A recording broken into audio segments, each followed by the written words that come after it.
오늘 말씀의 주제는 소망입니다. 하늘이 무너져도 솟아날 구멍이 있다. 바로 그것은 소망의 한 줄기이지요. 또 한 해를 살고 나서 정리해 보면서 슬픈 일, 아픈 일도 많이 있었지만 그럼에도 불구하고 우리에게는 소망이 있다는 말씀을 제가 준비했습니다. 여러분, 우리 삶의 이 소망이라고 하는 것이 얼마나 중요할까요? 참 소망이 중요합니다. 영국 런던에 K 미술관이라는 곳이 있는데 여기에 가면 이런 그림이 하나 걸려 있습니다. 자, 이 그림을 잘 보게 되면 둥근 지구 위에 약하게 보이는 한 소녀가 남루한 옷을 입고 앉아 있습니다. 수건으로 얼굴을 감싸고 있고 이 소녀는 앞을 보지 못하는 시각장애 소녀입니다. 그런데 왼쪽 한 손에는 낡은 하프가 하나 들려 있어요. 자세히 보면 그 하프의 줄 6개가 다 끊어지고 겨우 한 줄만 남은 하프였습니다.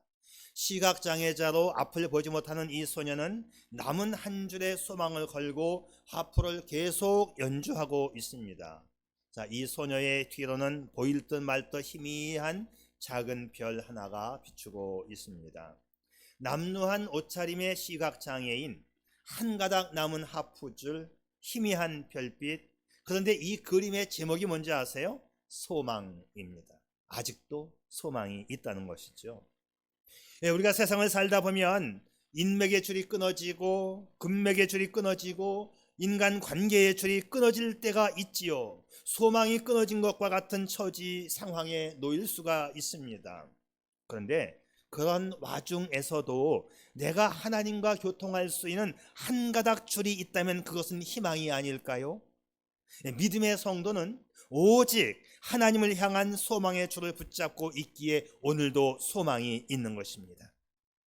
믿음의 가족 여러분, 나의 마음을 덮고 있는 절망의 안개 같은 것이 있습니까? 오늘 본문 말씀을 통해서 하나님을 향한 굳은 소망으로 모든 문제를 해결하고 믿음의 자리에 굳게 설 수 있기를 바랍니다.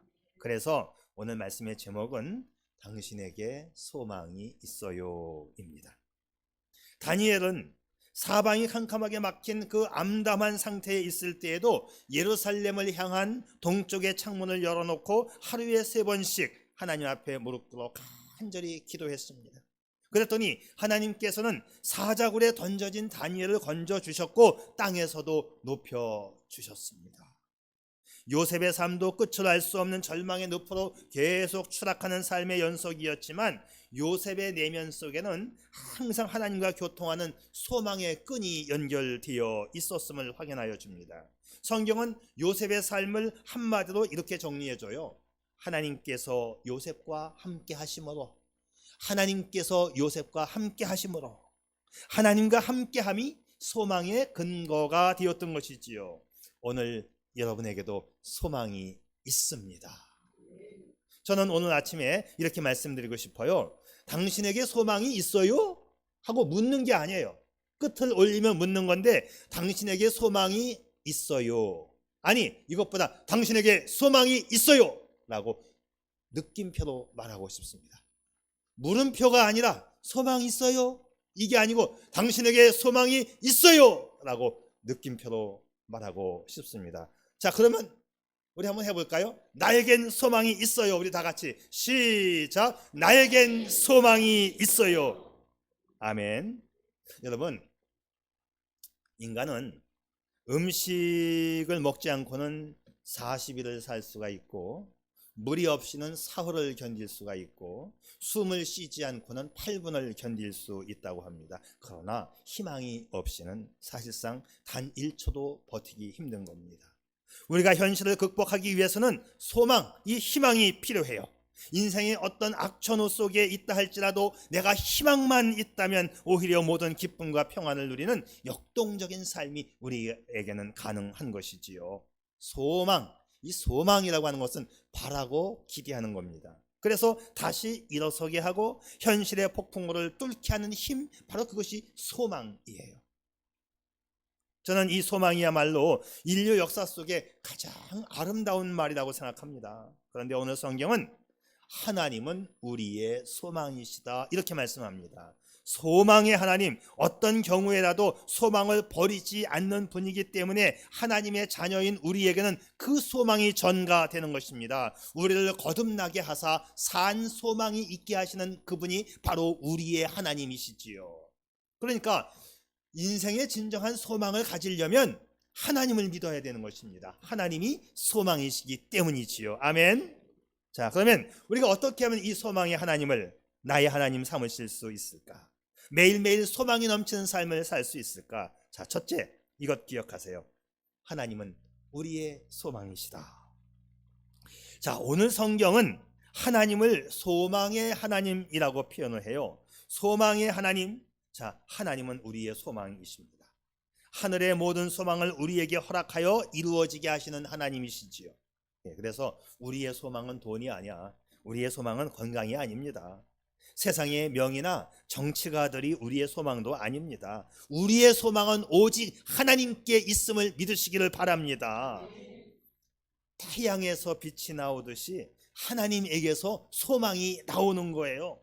식물이 태양빛을 받고 자라는 것처럼, 그래서 열매를 맺는 것처럼 사람은 하나님의 소망을 받아야만 인생의 불행을 고치게 됩니다. 인생의 불행을 고치는 약, 특효약, 바로 그것은 소망밖에 없는 것입니다.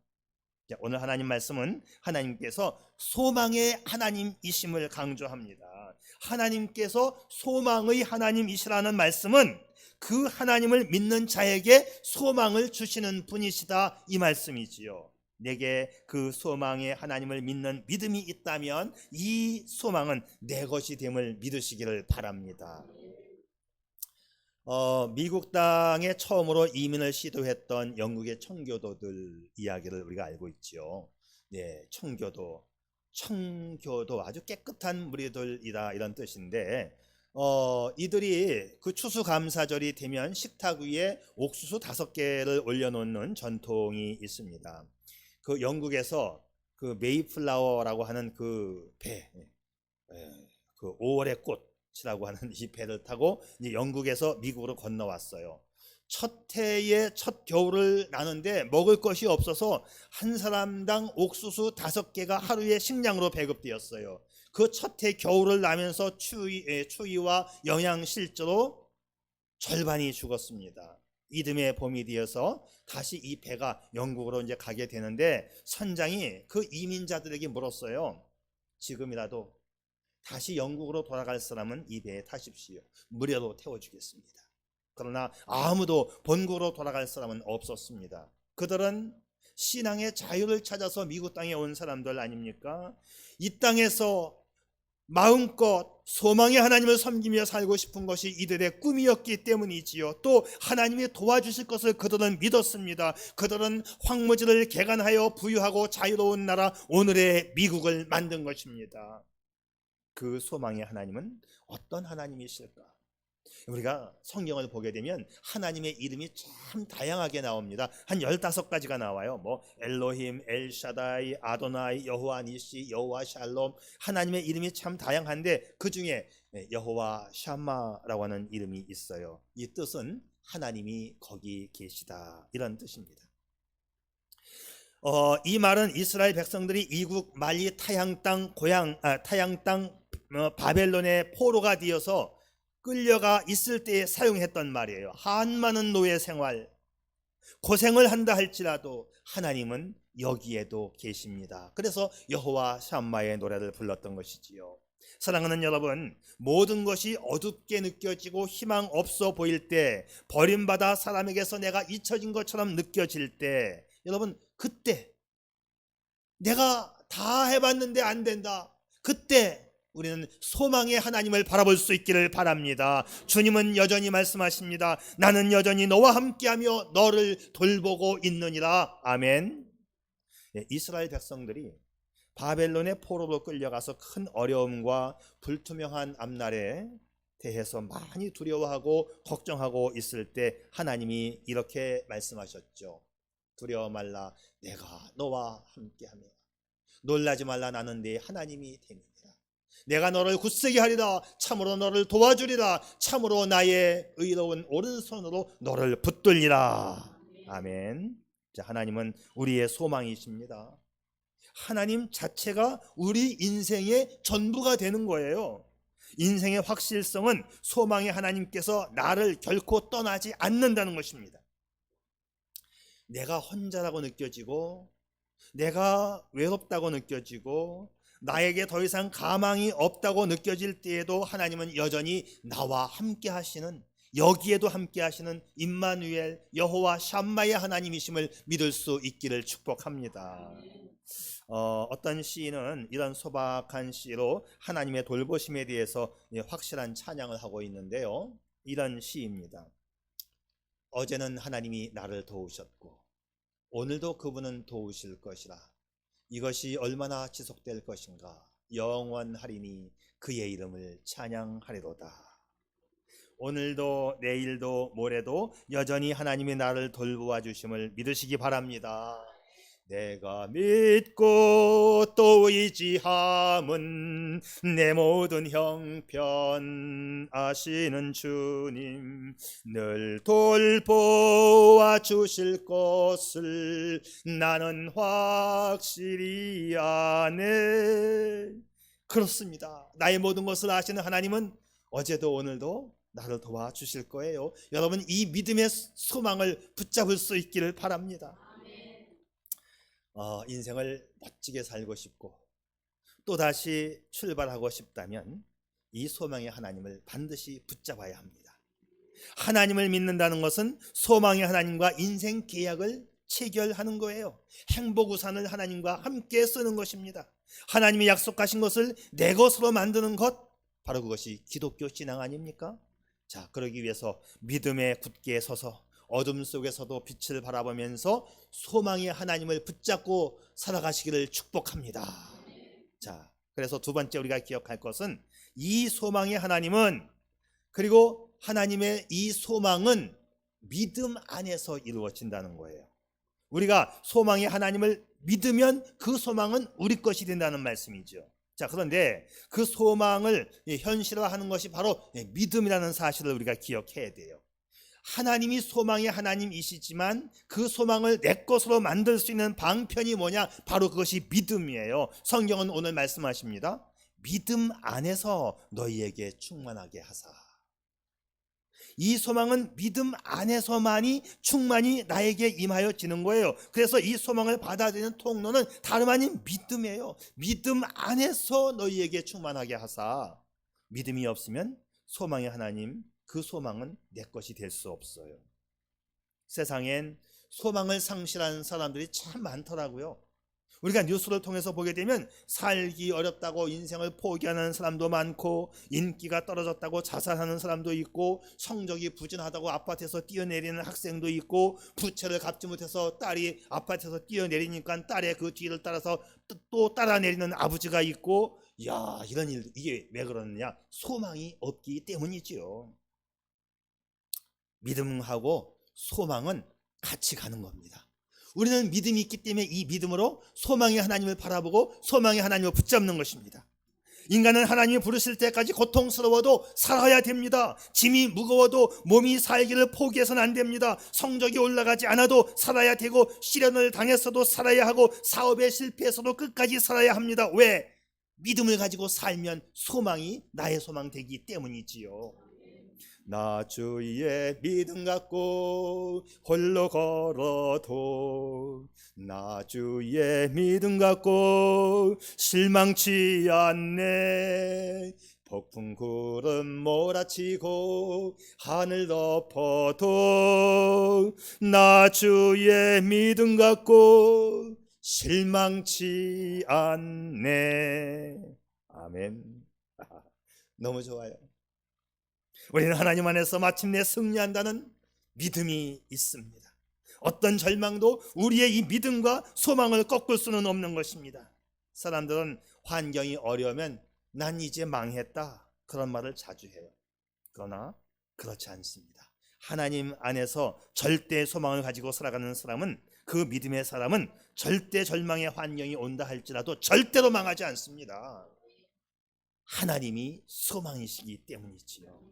그래, 로마서에서 우리에게 이런 확신을 주고 있지 않습니까? 다 같이 읽어볼까요? 자, 다 같이 시작. 우리가 환난 중에도 즐거워하나니 이는 환난은 인내를, 인내는 연단을, 연단은 소망을 이루는 줄 알미로다. 환난이 우리를 소망의 사람으로 만듭니다. 또 우리를 인내의 사람으로 만듭니다. 그러므로 이 참된 소망의 사람은 환경 때문에 넘어지는 것이 아니에요.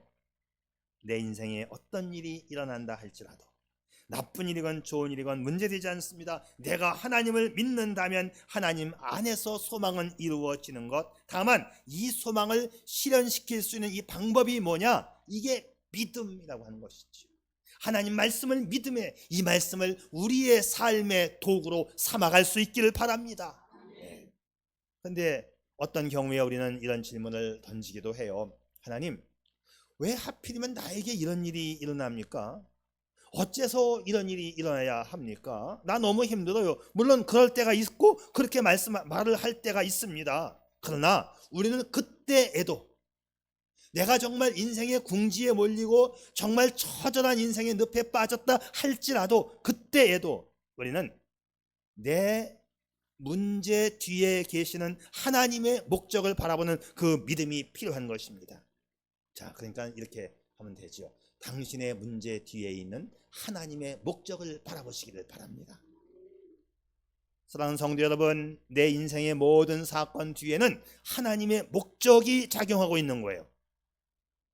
사도 바울이 그 삶의 현장에서 별의별 사건들을 다 겪었잖아요. 온갖 시련과 어둠을 다 당했습니다. 그럼에도 불구하고 그는 하나님의 큰 목적과 섭리를 확고하게 믿고 견뎠지요. 오늘 우리도 오직 하나님의 큰 목적을 바라볼 수 있기를 바랍니다. 그래, 로마서 8장 28절 아주 좋은 성경 말씀인데요. 우리는 하나님을 사랑하는 사람들, 곧 하나님의 뜻대로 부르심을 받은 사람들에게는 모든 일이 서로 협력해서 선을 이룬다는 것을 압니다. 물론 이 말씀은 모든 일은 그냥 항상 가만히만 있어도 해피엔딩, 좋은 것으로 끝난다, 그 뜻은 아니에요. 여기서 강조하는 것은 하나님은 모든 일의 위대한 디자이너이시다, 그런 뜻입니다. 하나님은 거대한 목적을 갖고 우리 인생을 기획하시고 이끌어 가시는 분이시다.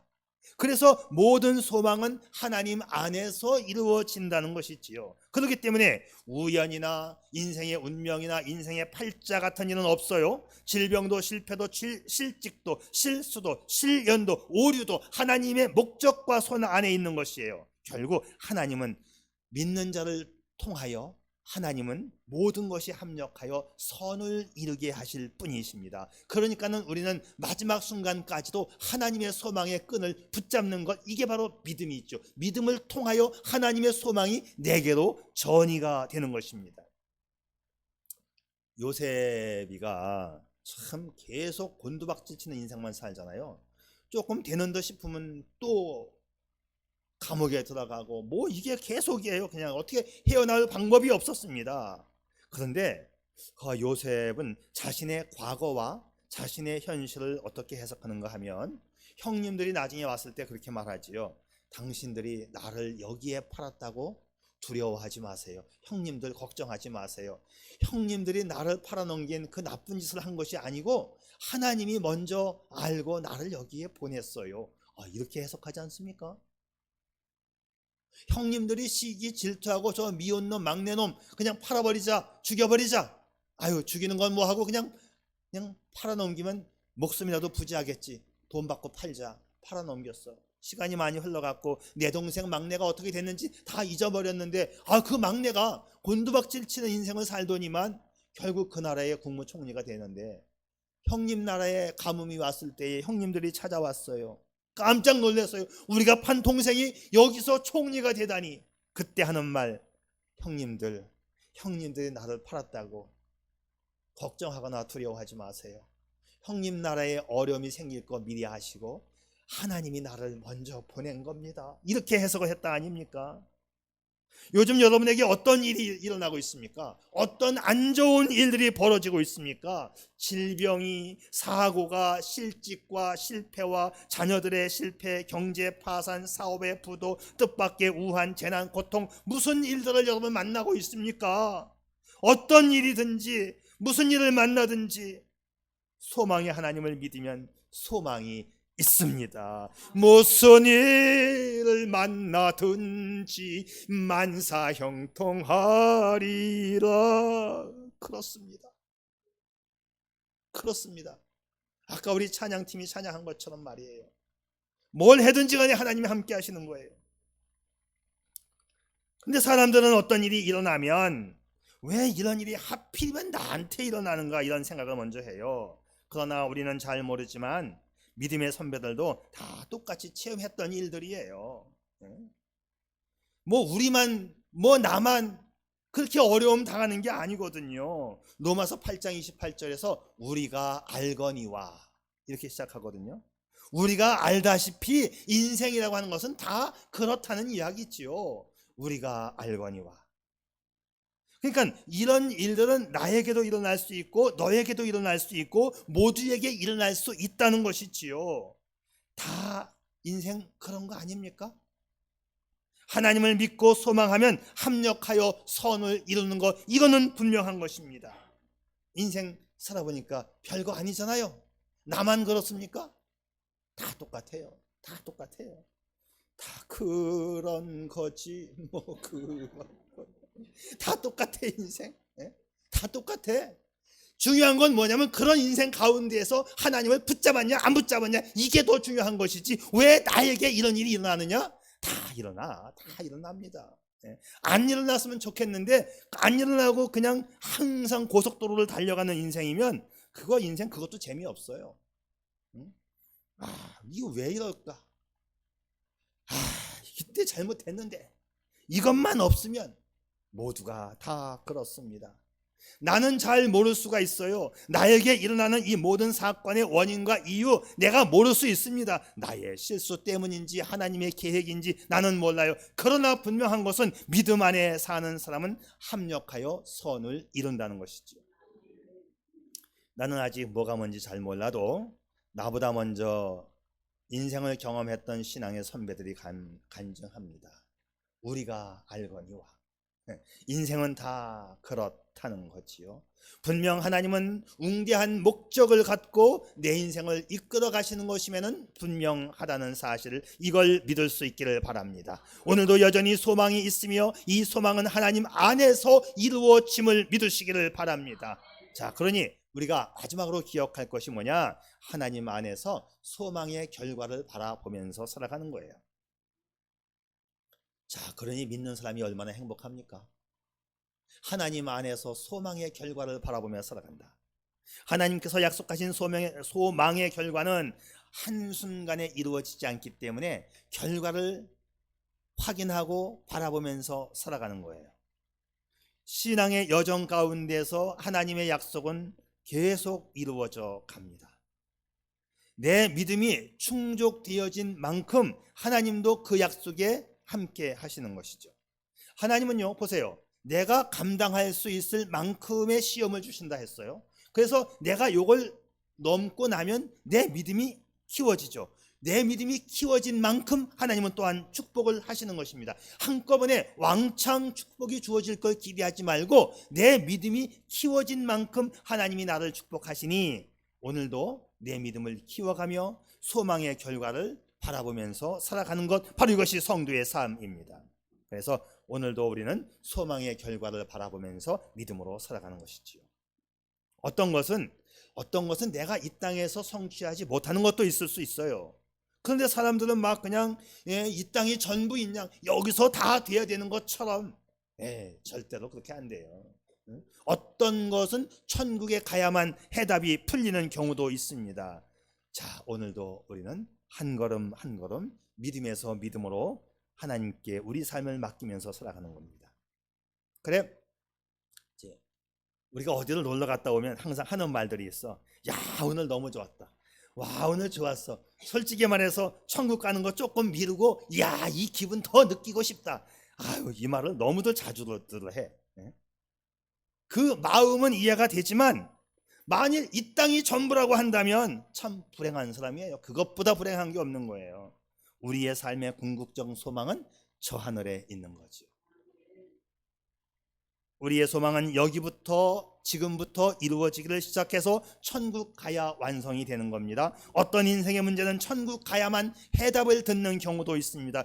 욥이 왜 그토록 혹독한 재난과 시련을 당했어야만 했는지, 왜 모세가 광야에서 고생만 하다가 가나안 땅에 못 들어가고 죽었는지, 사도 바울이 왜 그렇게 육체의 질병을 겪어야 했는지 아무도 속 시원한 대답을 해주고 있지 않습니다. 천국에 가야 대답을 얻든지 아니면 주님이 오셔야 그때 해답이 주어질 수도 있겠지요. 왜 경건한 신자가 회사에서 실직을 당해야 하고, 왜 헌신적인 성도의 사업에 어려움이 생기고, 왜 훌륭한 믿음의 가족들 중에 탈선한 자녀가 나타나는지, 왜 사랑하는 남편이 일찍 죽어야 하는지 우리가 알 수가 없어요. 잘 모르겠습니다. 모르는 것은 그냥 모르는 상태로 놔두는 거예요. 이건 어떻게 내가 해석합니까? 다 그런 거지 뭐 그런 거 아닙니까? 에? 지나간 것은 지나간 대로 내버려 두는 거야.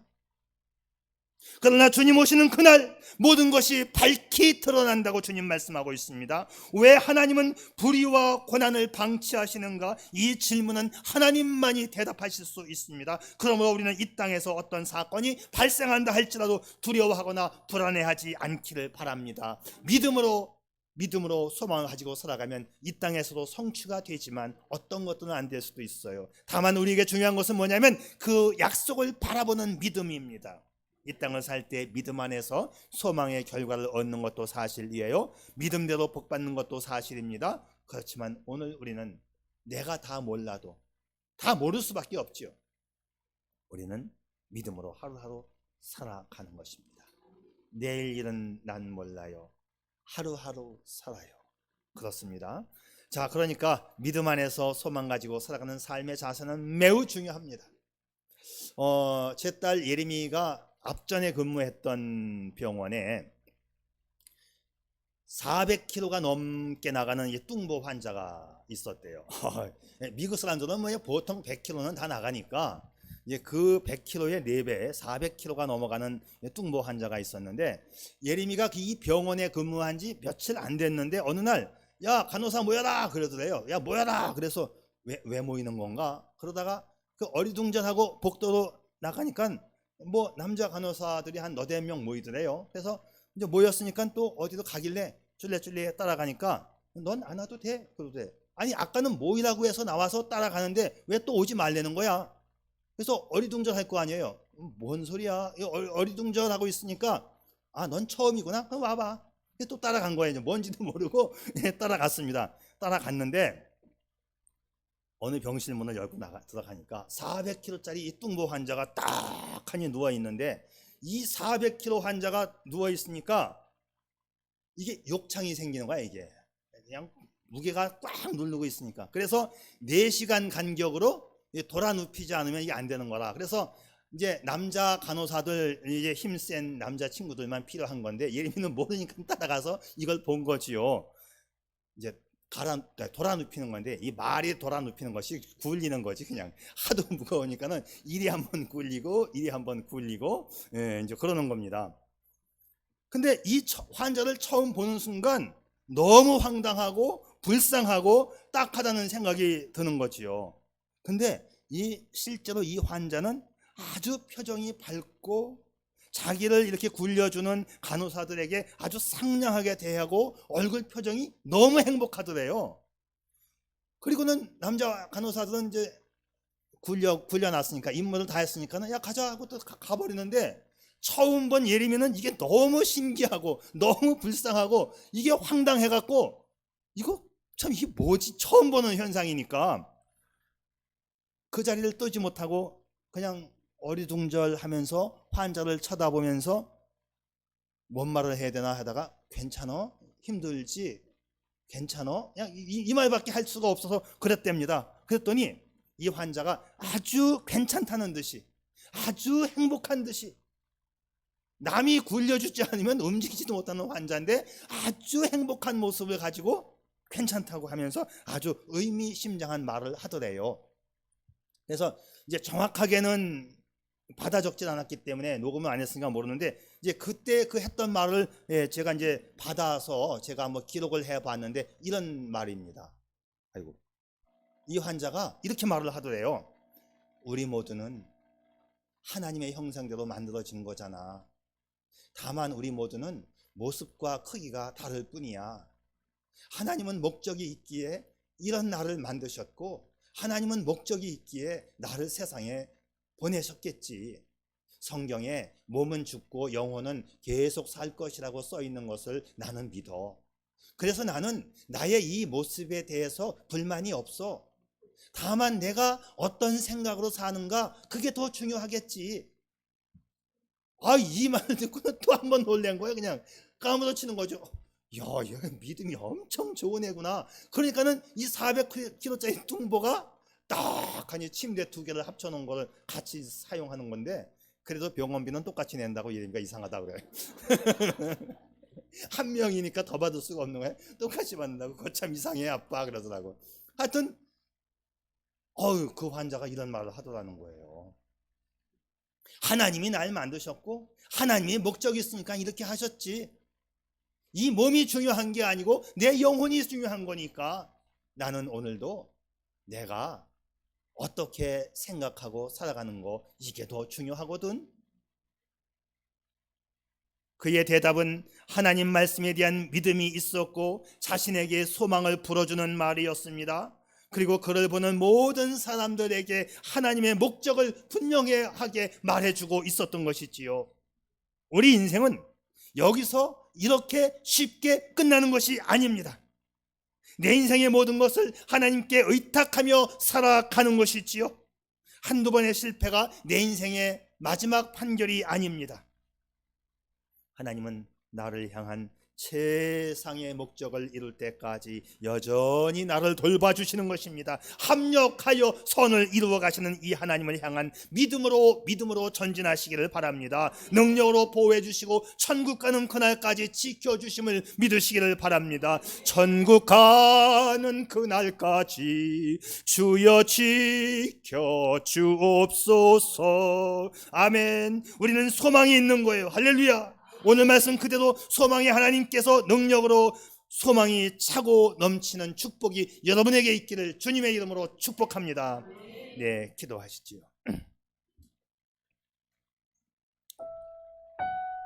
사랑하는 여러분, 때때로 의사 선생님들은 환자나 보호자들로부터 이런 애절한 질문을 받곤 하지요. 선생님, 아직도 가망이 있나요?